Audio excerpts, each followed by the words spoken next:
Hola, buenos días. Bienvenidos a este viaje al mundo del equilibrio en la física. Hoy exploraremos qué es el equilibrio de los cuerpos rígidos y cómo funciona el equilibrio estático. También ahondaremos en las diferencias entre el equilibrio dinámico y las fuerzas de inercia. El equilibrio de los cuerpos rígidos se refiere a una condición en la que un objeto o sistema de objetos está en reposo, sin experimentar ninguna aceleración traslacional o rotacional. Esto significa que todas las fuerzas y torques que actúan sobre el objeto están balanceados de manera que no hay cambio en su posición ni en su rotación. Para que un objeto esté en equilibrio estático, dos condiciones deben cumplirse.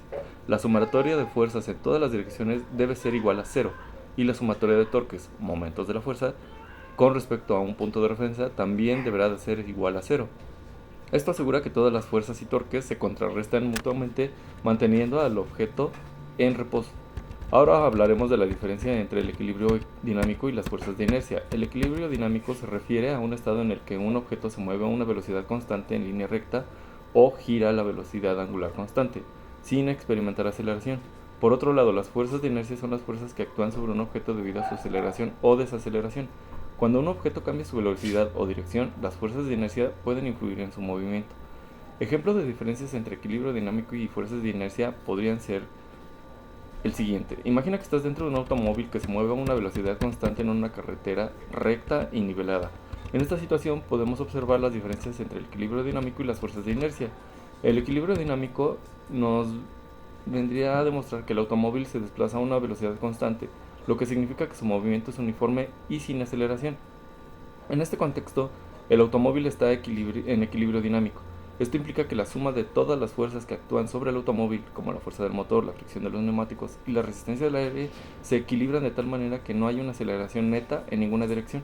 Como resultado, el automóvil se mueve en línea recta y a una velocidad constante, sin cambios en su velocidad ni dirección.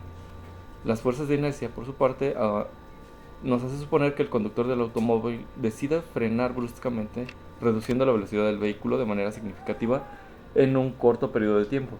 En este momento experimentarás las fuerzas de inercia. Cuando el automóvil frena, tu cuerpo tiende a continuar moviéndose a la velocidad original debido a la inercia, que es la tendencia de los objetos a mantener su estado en movimiento.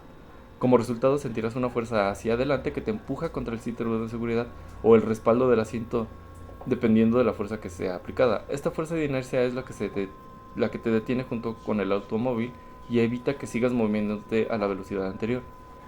En resumen, podemos decir que el equilibrio dinámico, un objeto se mueve a una velocidad constante sin aceleración, mientras que las fuerzas de inercia se manifiestan cuando un objeto cambia de su estado de movimiento y tiende a mantener su velocidad o dirección original, debido a su inercia. El ejemplo del automóvil que se mueve a una velocidad constante y luego frena bruscamente ilustra claramente estas diferencias entre el equilibrio dinámico y las fuerzas de inercia.